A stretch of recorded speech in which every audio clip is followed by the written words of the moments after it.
Hey everyone, I'm here to help you relax and drift off tonight. If you enjoy using these videos to fall asleep, don't forget to like this video and subscribe to the channel for more calming content.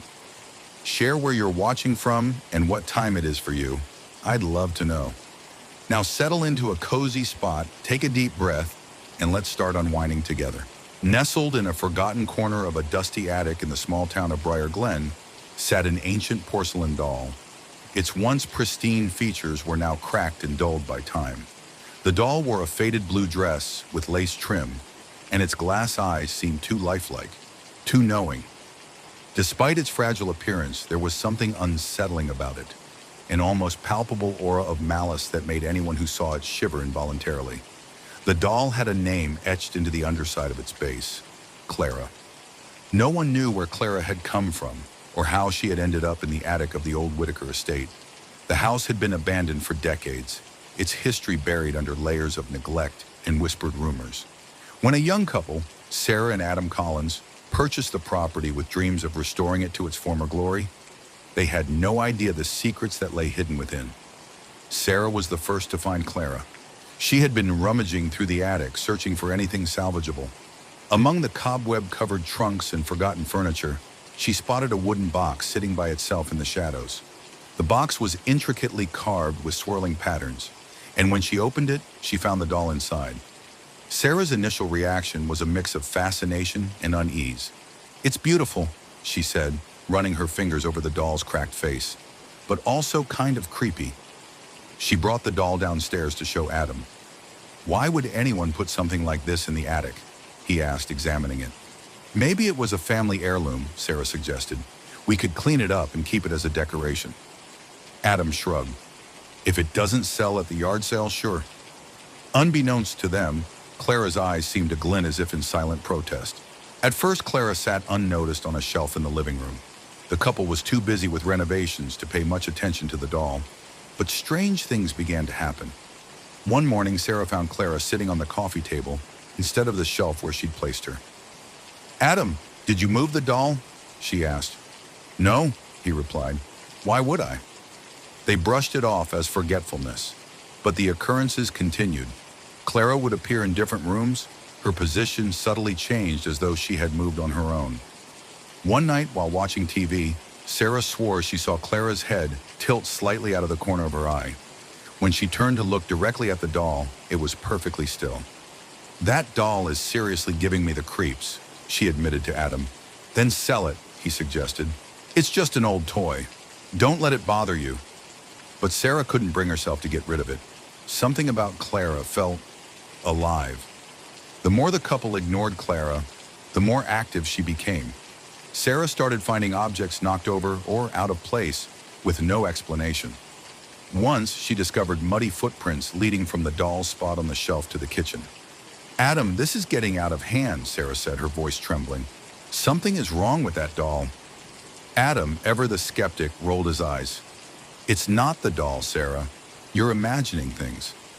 That night, while they slept, Clara made her boldest move yet. Sarah woke to the sound of faint, deliberate footsteps in the hallway. She nudged Adam awake. "Do you hear that?" she whispered. The footsteps stopped just outside their bedroom door. Adam got up to investigate, but when he opened the door, no one was there. Only Clara sitting upright in the middle of the hallway, her glass eyes glinting in the moonlight. Adam picked up the doll and threw it into the garage. "There, problem solved," he said. But Sarah wasn't so sure. Ignoring Clara only seemed to strengthen her. Over the next few days, the disturbances grew more frequent and more terrifying. Doors slammed on their own. Whispering voices echoed through the house at night. And then there were the footsteps, always slow, deliberate, and inescapable. One evening, while Sarah was alone, she heard the sound of something dragging across the floor. She followed the noise to the living room, where Clara now stood upright on the floor, her porcelain face turned toward Sarah. The doll's tiny hand twitched. Sarah screamed and ran out of the house, refusing to return until Adam came home. "We need to get rid of it," Sarah insisted. "Burn it, bury it, I don't care." Adam agreed, though he still didn't fully believe in the supernatural. They decided to burn Clara, hoping to end the strange occurrences once and for all. That night, they built a fire in the backyard and tossed the doll onto the flames. But as the flames consumed Clara, a piercing, otherworldly scream erupted, echoing through the night. The fire abruptly went out, leaving the charred remnants of the doll intact. Clara's glass eyes stared back at them, unscathed. "She won't let us destroy her," Sarah whispered, her voice trembling. Desperate for answers, Sarah delved into the history of the Whitaker estate and discovered the chilling origins of Clara. The doll had belonged to a little girl named Annabelle Whitaker, who had died tragically in the late 1800s. Heartbroken and unable to let go, Annabelle's mother had turned to a local occultist to bind her daughter's spirit to the doll. But the ritual had gone horribly wrong. Instead of preserving Annabelle's innocence, it twisted her spirit into something malevolent. The doll became a vessel of resentment, growing stronger the more it was neglected. The couple decided to take Clara to the local church, hoping a priest could cleanse the doll. But Clara had other plans. That night, Sarah woke to find the doll standing at the foot of their bed. Its porcelain face was cracked, its mouth twisted into a cruel smile. Before Sarah could scream, the lamp on her nightstand shattered, plunging the room into darkness. The sound of Clara's tiny footsteps grew louder and louder. In the chaos, Sarah felt a cold, tiny hand grip her ankle. By morning, the Collinses were gone. Their car was still in the driveway, their belongings untouched, but the couple had vanished without a trace. The house was sold once again, and Clara returned to her place in the attic, waiting for her next victims. In Briar Glen, the whispers about the Whitaker estate continued. No one dared enter the attic, but on quiet nights, neighbors swore they could hear the faint sound of tiny footsteps and the soft, eerie giggle of a child. Clara remained ever patient, ever watchful, ready to come to life the moment she was ignored. It was a stormy evening when Max, his younger sister Lily, and their two friends, Jamie and Elena, stumbled across the old board game. They had been exploring Max and Lily's grandmother's attic, a cavernous space filled with forgotten relics from decades past. The air smelled of dust and decay, and the flickering light from their lantern cast eerie shadows on the walls. Max was the first to notice it, a wooden box with ornate carvings of swirling patterns and strange symbols. The lid bore a simple yet ominous inscription, Eterna Noctis, Latin for eternal night. "What is it?" Jamie asked, brushing the dust off the box. "It's some kind of game," Max replied, opening the lid. Inside were a weathered game board, a set of black and white dice, and several intricately carved figurines, each depicting a person mid-scream. "Creepy," Lily said, wrinkling her nose, "but kind of cool." Elena picked up one of the figurines, examining it closely. "Look at the detail on these. It must be really old." Max shrugged. "Let's play. It's just a game." They gathered around an old trunk that served as a makeshift table. The storm outside raged on, thunder rumbling ominously as they set up the board. None of them noticed the faint shimmer that passed over the game the moment they rolled the dice. Inside the box was a yellowed parchment with instructions written in an elegant, looping script. 1. Choose your piece wisely. Your fate depends on it. 2. Once the game begins, you must finish. There is no other way out. 3. Survive to win. Fail, and you will be lost forever. "What does lost forever mean?" Jamie asked, half laughing. "It's just part of the game," Max said. "Let's get started." They each chose a figurine and placed it on the starting square.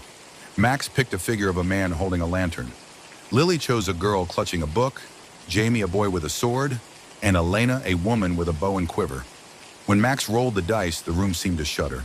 The lanterns flickered and died, plunging the attic into darkness. For a moment, no one spoke, the air heavy with tension. Then the room filled with an eerie, otherworldly glow emanating from the game board. "What's happening?" Lily whispered, clutching her brother's arm. Before anyone could answer, the ground beneath them seemed to vanish. They fell into darkness, their screams echoing as they tumbled into the unknown. When they awoke, they were no longer in the attic. They found themselves standing in the middle of a vast, desolate landscape. The sky was a swirling vortex of black and red, and the ground was cracked and barren. In the distance, shadowy figures moved, their shapes indistinct but menacing. The board game floated in the air before them, glowing faintly.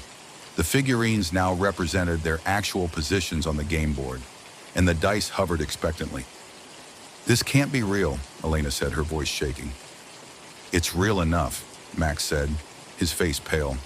"We have to play." Max rolled the dice and the game board shifted. A dark forest materialized around them, its twisted trees reaching out like skeletal hands. The game piece with the lantern moved forward 3 spaces. The parchment unfolded itself, revealing their first challenge. "Face the keeper of the woods. Only the light will guide you." A low growl echoed through the forest, and a massive, wolf-like creature with glowing eyes emerged from the shadows. It stalked toward them, its fangs bared. "Max, your figurine has the lantern," Jamie said. "Maybe you're supposed to do something." Max raised his hand, and to his surprise, a lantern appeared in his grasp. Its light pushed back the shadows, and the creature recoiled. "Keep moving," Elena shouted. They ran through the forest, Max using the lantern to fend off the beast. When they reached the edge, the forest dissolved, and they were back at the game board. Each roll of the dice brought new horrors. Lily's turn plunged them into a library where books came alive, their pages slicing through the air like knives. Jamie's roll summoned a labyrinth filled with traps and a relentless minotaur. Elena's challenge took them to a crumbling tower where they had to climb while being pursued by faceless specters. With each challenge, the stakes grew higher. The injuries they sustained were real. Max's arm was slashed by the wolf, and Lily narrowly escaped a collapsing bookshelf. But worse than the physical danger was the realization that the game was learning. Each challenge was tailored to their fears, exploiting their weaknesses. As the game progressed, the realm around them darkened further. The shadowy figures they had seen earlier grew more distinct, revealing themselves to be the trapped souls of previous players. "They didn't finish the game," Elena whispered, staring at the ghostly forms. "They were lost forever," Max said grimly. "That's what the rules meant." The ghosts murmured warnings, their voices a cacophony of despair.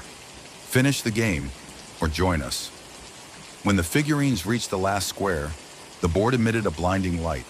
The parchment unfolded one final time. "Face the master of shadows. Only one may claim victory." The ground split open, and a towering figure emerged. Its body was composed of swirling darkness, its eyes glowing like embers. "You have come far," the master said, its voice a deep rumble. "But only one of you may leave." "What does that mean?" Jamie asked, his voice trembling. "It means we have to fight," Max said, stepping forward. The master laughed. "Only the strongest spirit can escape. Prove your worth." The master conjured a series of illusions, forcing each of them to confront their deepest fears. Max relived the car accident that had killed his parents. Lily saw herself lost and alone. Jamie faced the shadow of his abusive father, and Elena was haunted by the memory of her brother, who had drowned while she failed to save him. But as they faced their fears, they realized the true nature of the game. It wasn't about strength or survival, it was about sacrifice. Max stepped forward. "Take me! Let them go!" The master paused, its glowing eyes narrowing. "Are you certain?" Max nodded. With a deafening roar, the master dissolved into shadows, and the board game shattered into pieces. The others screamed as Max was pulled into the darkness, his body fading from view. The next thing they knew, Lily, Jamie, and Elena were back in the attic. The game was gone, and the storm had passed. "Max!" Lily called, tears streaming down her face. But he was nowhere to be found. They left the attic, vowing never to speak of the game again. But late at night, Lily could still hear the faint echo of dice rolling in the distance, and Max's voice whispering, "Finish the game." Years later, the game would resurface, waiting for its next players. No one knew exactly when it began. In the small, isolated town of Everdark Hollow, nestled deep in a valley surrounded by ancient forests, the clocks all stopped at 3:33 a.m. It wasn't just the clocks, though. Watches, phones, even the sun and moon. Everything froze in time. At first, the residents thought it was a mechanical malfunction. Then they realized it wasn't just their devices. Their lives were caught in an endless loop of the same eerie hour. Time had ceased to exist, replaced by a liminal twilight that cast the town in perpetual darkness. For Hannah Mathers, a high school teacher, the realization came when she woke up to her alarm blaring incessantly. Groggy, she fumbled for her phone, only to see the time glaring back at her. 3:33 a.m. That can't be right, she muttered. She checked the clock on her nightstand. The same time. The microwave? 3:33 a.m. Shrugging it off as a coincidence, she got ready for work. But as she stepped outside, an unsettling stillness greeted her. The streetlights buzzed faintly, casting their flickering glow over an empty street. Where were her neighbors? The early joggers? The mail carrier? Her phone buzzed with a message from her friend Mark. Are you seeing this? Something's wrong. By noon, or what should have been noon, people began gathering at the town square, though the sky remained locked in a murky pre-dawn hue. Mayor Evelyn Harper stood on the steps of the town hall, her usually confident demeanor replaced by visible unease. It appears, she began, her voice faltering, that we are experiencing an unprecedented phenomenon. What's happening? Shouted a man in the crowd. Why is it always 3:33? We don't know, the mayor admitted, but I've reached out to the state authorities. They're sending someone to investigate. Investigate? Another voice called out. We're stuck in time. Despite the mayor's attempts to calm the crowd, panic rippled through the townsfolk. Some theorized a natural disaster, others whispered of government experiments or divine punishment. But as the hours dragged on, or didn't, the mystery deepened. At first, the town tried to maintain some semblance of normalcy.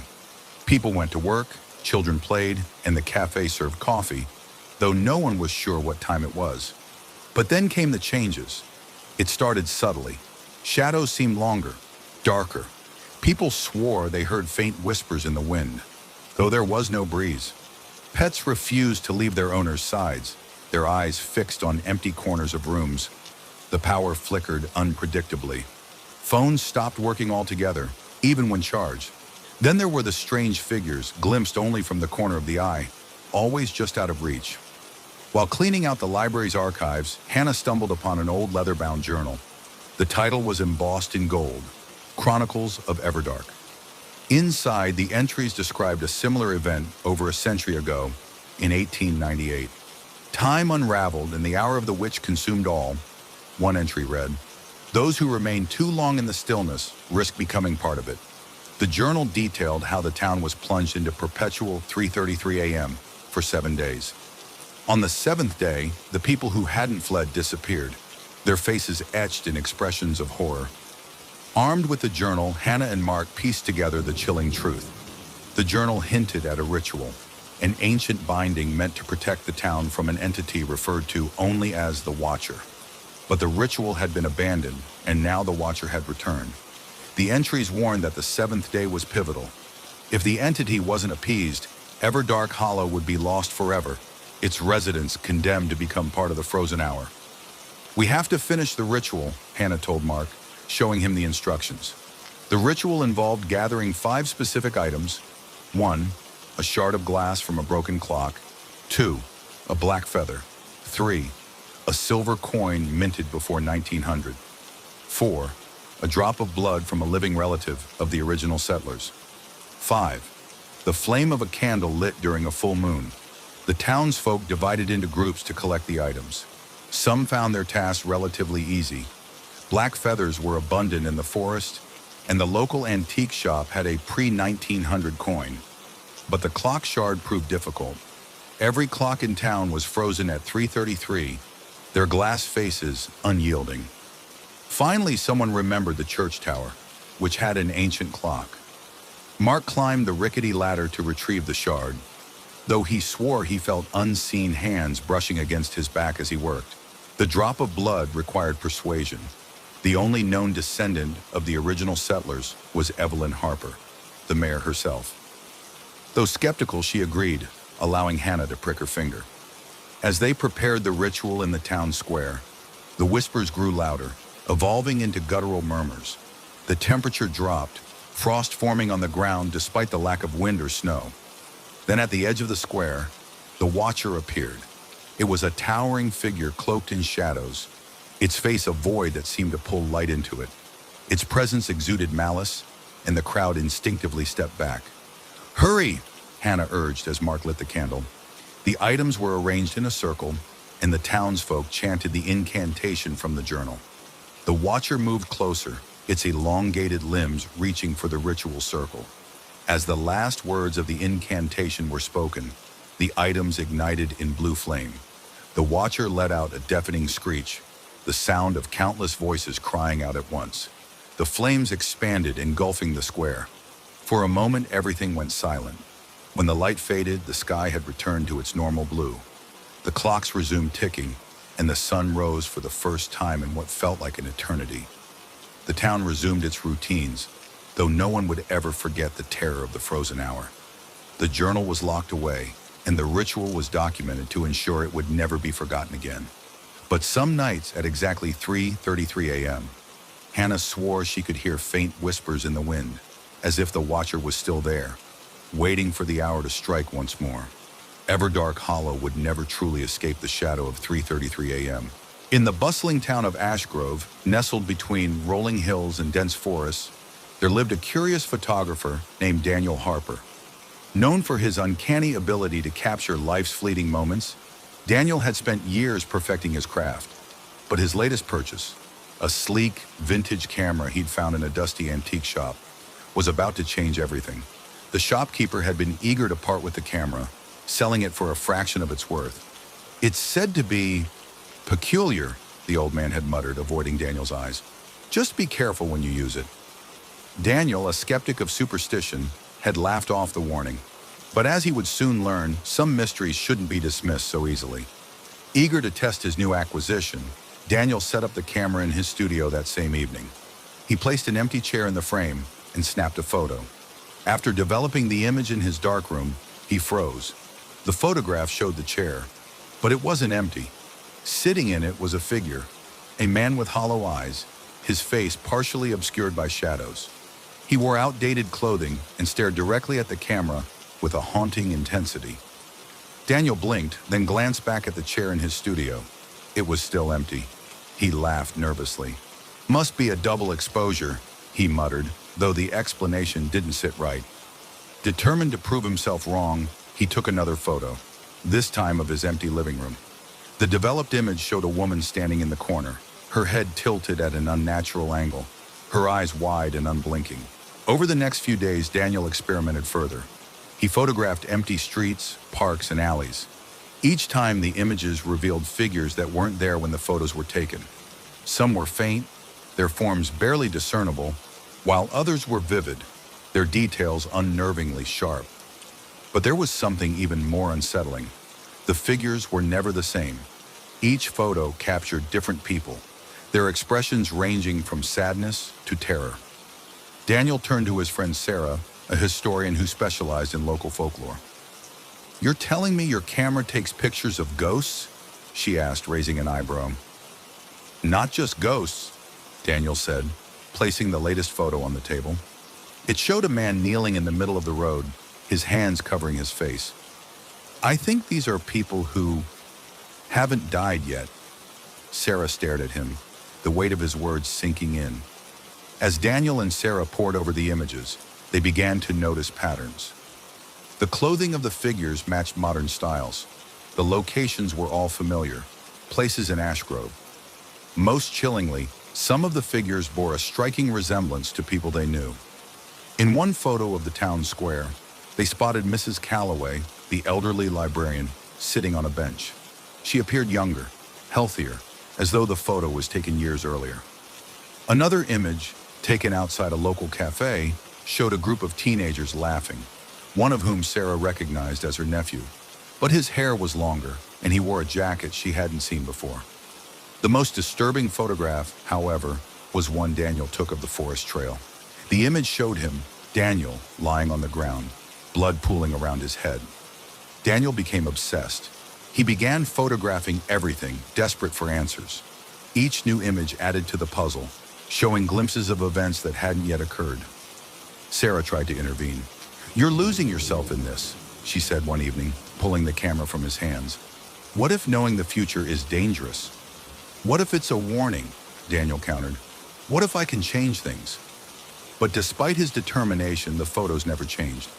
No matter how many times he retook a shot, the figures remained the same, their fates seemingly fixed.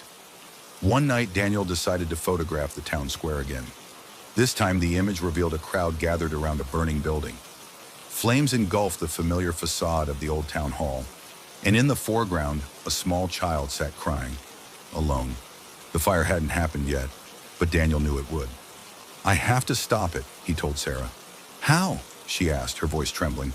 "What if by trying to stop it, you make it happen?" But Daniel was resolute. The next day, he went to the mayor, showing him the photograph and begging him to inspect the building's wiring. The mayor, skeptical but unnerved, promised to take precautions. Despite Daniel's warnings, the fire broke out exactly as the photograph had shown. A faulty electrical panel sparked the blaze, and the town hall was consumed in minutes. But something was different. In the photograph, the child had been alone. In reality, Daniel had been there, pulling the boy to safety moments before the roof collapsed. For the first time, Daniel felt hope. Maybe the future wasn't set in stone. Maybe the photographs were showing him what could happen, not what had to happen. But the optimism didn't last. The photograph of himself in the forest haunted him. No matter how hard he tried, he couldn't avoid it. One day, while hiking the forest trail, he heard footsteps behind him. Turning, he saw a man, one of the figures from an earlier photograph. "You see them too," the man said, his voice low and gravelly. "What do you mean?" Daniel asked, his heart pounding. "The camera," the man continued. "It doesn't show the future. It creates it. The more you use it, the closer you get to the end." Daniel's blood ran cold. Determined to break free from the camera's grip, Daniel decided to destroy it. He brought it to the edge of the forest, intending to smash it against the rocks. But as he raised it over his head, he hesitated. What if destroying the camera made things worse? What if the future it had shown him came to pass regardless? His hands trembled as he set the camera down. Against his better judgment, he took one last photo of the forest trail where he stood. The image developed slowly, revealing the same scene he had seen before, himself lying lifeless on the ground. But this time, the figure standing over him was unmistakable. It was Sarah. Daniel never returned from the forest that day. Days later, Sarah found the camera lying in the underbrush, along with Daniel's final photograph. Horrified, she burned the camera, hoping to end its curse. But deep down, she knew it wasn't over. Weeks later, she received a package in the mail with no return address. Inside was a single photograph, one of herself, standing in her living room, holding the same cursed camera. And behind her, barely visible in the shadows, was a figure with hollow eyes.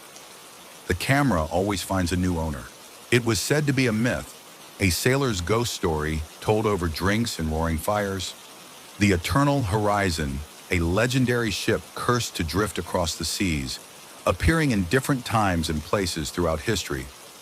No one could say for sure when the ship had first been launched or who its captain had been, but tales of its spectral sails appearing on fog-laden horizons span centuries. For Captain Elise Marlowe, a seasoned sailor and adventurer, the Eternal Horizon was more than a ghost story, it was an obsession.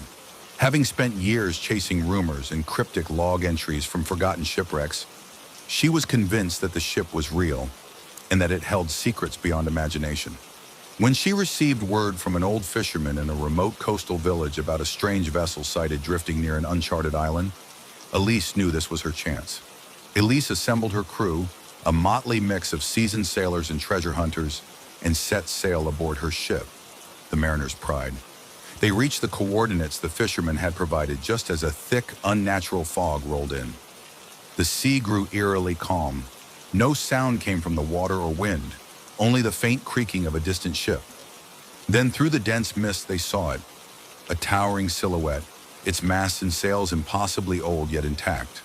The hull bore strange symbols, weathered by time but still faintly glowing with an otherworldly light. "It's real," Elise whispered, gripping the railing of her ship. The crew exchanged nervous glances.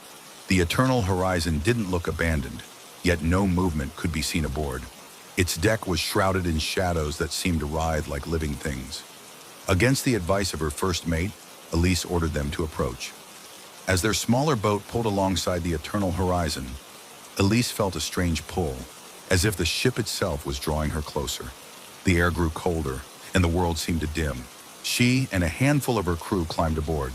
The deck was a mix of eras: antique cannons from the 17th century, rusted chains from the industrial age, and even modern equipment that looked like it had been salvaged from a shipwreck. "This doesn't make sense," murmured Nate, her navigator. "It's like it's been pieced together from different times." They found no crew, only the eerie remnants of lives frozen in time. Half-eaten meals that hadn't rotted, boots left mid-step, and journals filled with entries written in languages spanning centuries. As they explored further, the eternal horizon began to change. The air shimmered, and the wood beneath their feet felt alive, shifting like breathing skin. One moment, the ship's deck was pristine, as if it had just been launched. In the next, it was decayed, covered in barnacles and seaweed. The sky above shifted too, bright and sunny one moment, then dark and starless the next. "It's not just in one time," Elise realized aloud. "It's in all times." They discovered a logbook in the captain's quarters, its pages filled with names and dates that spanned centuries. Some names were ancient, others recent. Elise's heart skipped a beat when she saw her own name listed, with the date of that very day written beside it. As night fell, if it could be called night in the ever-shifting reality of the ship, the crew began to hear voices. Faint whispers echoed through the halls, calling them by name. "Did you hear that?" Nate asked, his face pale. "Hear what?" Elise replied, though she had heard it too. A voice that sounded like her mother, who had passed years ago. The whispers grew louder, and then they appeared. Spectral figures dressed in the attire of different eras. A Victorian gentleman, a Viking warrior, a World War II sailor. They moved as if unaware of one another, each trapped in their own timeline, yet somehow coexisting on the ship. One of them turned to Elise, its hollow eyes locking onto hers. "You shouldn't be here," it said in a voice that seemed to echo across centuries. Elise and her crew gathered in the captain's quarters, where they pored over the logbook and artifacts they had collected. They pieced together fragments of the ship's story. The Eternal Horizon had once been an ordinary vessel, but during a voyage centuries ago, its captain had sought to defy the natural order. Legend spoke of an artifact, an ancient compass said to guide its wielder to any time or place. The captain had used it to escape a storm, but in doing so, he had torn the ship from time itself. The Eternal Horizon was cursed to drift endlessly between centuries, and anyone who boarded it became part of its eternal crew. "We have to leave," Nate said, his voice trembling. But as they tried to return to the mariner's pride, they found it gone, swallowed by the fog. Desperate, Elise led her crew to the artifact, a compass encased in glass, its needle spinning wildly. It was located in the heart of the ship, surrounded by a circle of symbols etched into the floor. "This is it," Elise said. "This is what's causing the curse." As she reached for the compass, the ship shifted violently. The walls groaned, and the ghostly crew surrounded them. "You cannot take it," one spirit said, its voice a cacophony of others. "The ship must remain." Elise hesitated. If the ship was destroyed, would they return to their own time, or would they be lost forever? Ignoring the spirit's warnings, Elise grabbed the compass. A surge of energy coursed through her, and visions flooded her mind. The ship's history, its creation, and the countless souls it had claimed. The ship shuddered, and the timelines began to collapse. The deck split open, revealing the endless void of time beneath. Elise's crew screamed as they clung to the remnants of the ship. With all her strength, Elise smashed the compass against the floor. The ship let out a deafening roar, and everything went black. When Elise awoke, she was on the shore of an unfamiliar beach. Around her were fragments of the Eternal Horizon and her surviving crew. The sky above was calm, and for the first time, she felt the steady passage of time. But as they regrouped, they noticed the strange things. Elise's pocket watch no longer worked. Nate's hair had turned gray overnight. One crew member found a coin in his pocket minted in 2014-70. They had escaped, but they were forever marked by the ship. Years later, sailors still whispered about the Eternal Horizon. Some claimed to see its ghostly sails on the horizon, proof that the ship hadn't been destroyed, but merely moved to another time. And somewhere deep in the endless sea of time, the ship waited, its curse unbroken, its journey far from over. It began with whispers, small, fleeting words carried on the wind, almost inaudible but persistent. For the residents of the quiet town of Blackwood, nestled deep in the Appalachian Mountains, these whispers were an odd but ignorable phenomenon. Yet for Emma Carter, a historian researching the town's mysterious past, the whispers became impossible to dismiss when they started calling her name. Blackwood was steeped in folklore, ghost stories about restless spirits, strange disappearances, and tales of time behaving oddly. Locals warned Emma about the old Blackwood Manor, a dilapidated mansion perched on a hill just outside of town. That house, they would say, is where time breaks. Emma had dismissed their warnings as superstition, but when she found an old journal at the local library, a journal that bore her name in her own handwriting, she couldn't stay away any longer. Blackwood Manor had been abandoned for decades. Its rotting exterior was cloaked in ivy, and its broken windows stared like empty eyes over the valley below. Armed with her journal, a flashlight, and her resolve, Emma ventured inside. The whispers intensified the moment she crossed the threshold. The air was heavy, as though time itself had grown dense. Each creak of the floorboards echoed unnaturally, repeating over and over until the sound faded into silence.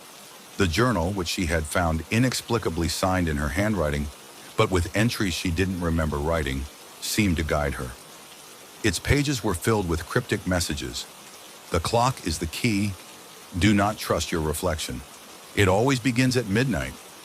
In the grand parlor of the Manor St. Oud, an ornate grandfather clock, its face cracked and its hands frozen at 11:59. A chill ran down Emma's spine as she approached it. The journal's next entry appeared before her eyes as if written by an invisible hand. When the clock strikes 12, time will fracture. As if on cue, the clock's mechanism whirred to life. The hands ticked forward, striking 12 with an ominous chime. The world around her shuddered. Suddenly, Emma wasn't in the manor anymore. She was in the same space, but it was decades earlier. The room was alive with activity, filled with people dressed in 19th century clothing. A grand party was underway, laughter and music filling the air. Emma tried to speak to the partygoers, but they ignored her as if she weren't there. She was invisible, a ghost in their world. Then she saw them, the flickering figures, translucent and faint.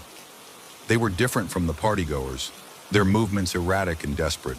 One of them, a woman in a tattered dress, turned to Emma. Her eyes were hollow, her voice barely a whisper. "Help us." Before Emma could respond, the clock chimed again, and the world shifted once more. She was back in the present, but only for a moment before another chime pulled her into yet another fragment of time. The manor seemed to exist in multiple eras at once, each layered over the other like a broken mirror. Emma found herself cycling through different periods. A wartime shelter filled with frightened families, a lavish wedding reception, and a scene of fire and chaos as the manor burned. In each fragment, the restless spirits were there, pleading with her, showing her glimpses of their lives and deaths. She began to piece together their stories. The woman in the tattered dress, Lillian, had been a maid accused of theft and hanged unjustly. A soldier, Henry, had died in the basement, suffocating during a raid. A child, Alice, had fallen down the grand staircase during the wedding reception. Each of them was trapped, reliving their final moments over and over, unable to escape their tragic fates. As Emma moved through the fractured timelines, she realized the spirits weren't just trapped. They were trying to change their destinies. Each time the loop reset, they made small, desperate attempts to alter the sequence of events. But the timeline always corrected itself, forcing them back to their doomed outcomes. The journal, now filled with entries she had no memory of writing, offered a clue. As Emma gazed into the mirror, her reflection twisted and changed, showing her in the clothing of each era she had visited. She saw herself as the maid, the soldier, the bride, the child. She wasn't just an observer. She had been part of the loop all along. The journal's final entry appeared. The past cannot be changed, but the cycle can be ended. Sacrifice is the key. Emma realized what she had to do. If she stayed behind, allowing herself to become part of the loop, the spirits might be freed. She would take their place, anchoring the fractured timelines so they could move on. With trembling hands, Emma reached into the mirror. The surface rippled like water, pulling her in. The spirits screamed, their voices blending into a deafening cacophony. Then silence. When Emma opened her eyes, she was back in the manor. But it was empty. The air was lighter, the whispers gone. The clock stood still, its hands frozen at 12:01. She walked outside to find the sunrise, her heart heavy but at peace. The spirits were gone, their fates no longer tied to the fractured time of Blackwood Manor. Years later, Blackwood Manor became a place of legend, with no one daring to enter its halls. Emma's journal was never found, but those who ventured close to the ruins spoke of seeing her figure in the windows, a solitary guardian, ensuring that time stayed whole. The whispers, though faint, would sometimes return on quiet nights, carrying with them a single haunting word: thank you. The antique shop was unassuming, tucked into the corner of a narrow cobblestone street. It had no flashy sign, no advertisements, and yet it seemed to draw customers who were looking for something special, something unique. Evelyn Ward was one such customer, wandering inside on a rainy afternoon while searching for inspiration. Evelyn was a watchmaker by trade, fascinated by the intricacies of timepieces. She had inherited her father's shop but yearned to create something extraordinary, something that would cement her name in horology history. That rainy day, fate led her to a clock that would change everything. It stood in the corner of the shop, an ornate grandfather clock carved from dark mahogany.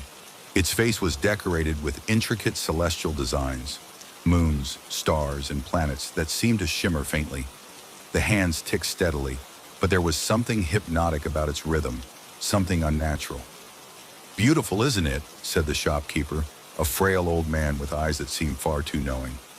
"This clock has a history. Its creator was a genius, but troubled." "What happened to them?" Evelyn asked, running her fingers along the wood. "Disappeared," the shopkeeper said cryptically. "Legend says the clock is cursed. You'll hear the stories if you take it home." Evelyn smiled, dismissing the warning as superstition. She purchased the clock, confident it would inspire her next masterpiece. Evelyn placed the clock in her workshop, a sunlit room filled with gears, springs, and half-assembled timepieces. For days it stood silent, blending into the background. Then one night it began to chime. It wasn't an ordinary chime. It was deep, resonant, and seemed to echo endlessly. Evelyn, startled awake, went to investigate. The hands on the clock spun wildly before coming to an abrupt stop at midnight. Then the room grew deathly cold. From the corner of her eye, Evelyn saw movement. A figure emerged from the shadows, pale and ghostly, with hollow eyes and a long coat dusted with time-worn stains. "Who are you?" Evelyn whispered, her voice trembling. The figure didn't answer. Instead, it stared at her, its gaze filled with sorrow and longing. And then everything stopped. The air froze mid-motion. A fallen pen hovered inches above the ground. The faint hum of the city outside went silent. Evelyn felt as though she were trapped in a photograph, unable to move. Only the ghost in the clock remained unaffected. Moments, or perhaps hours later, time resumed, the figure vanished, and the clock began ticking again. Over the next few days, Evelyn tried to convince herself it had been a dream, but the clock continued to behave strangely. Its hands would pause at odd moments, chiming when no hour had struck, and every time it froze, the ghost reappeared. Evelyn became obsessed. She began to research the clock's origins, uncovering the name of its creator, Magnus Crow, a reclusive horologist from the late 1800s. Magnus was said to have been a genius, creating timepieces that defied conventional mechanics. But his final work, the very clock now in Evelyn's possession, was shrouded in mystery. Rumor had it that Magnus had poured not just his skill, but his soul into the clock. He had been searching for a way to master time itself, to create a device that could halt its relentless march. But something had gone wrong, and Magnus vanished on the night he completed the clock. Evelyn began to experiment with the clock, documenting its strange behavior. She noticed patterns. The ghost appeared only at midnight, and only when the hands stopped moving. She tried speaking to him, asking questions, but he never responded. One night, she decided to push further. She adjusted the clock's mechanism, forcing it to stop at midnight deliberately. As expected, the ghost appeared. "Magnus," she said softly, her voice steady. "I know who you are. What do you want?"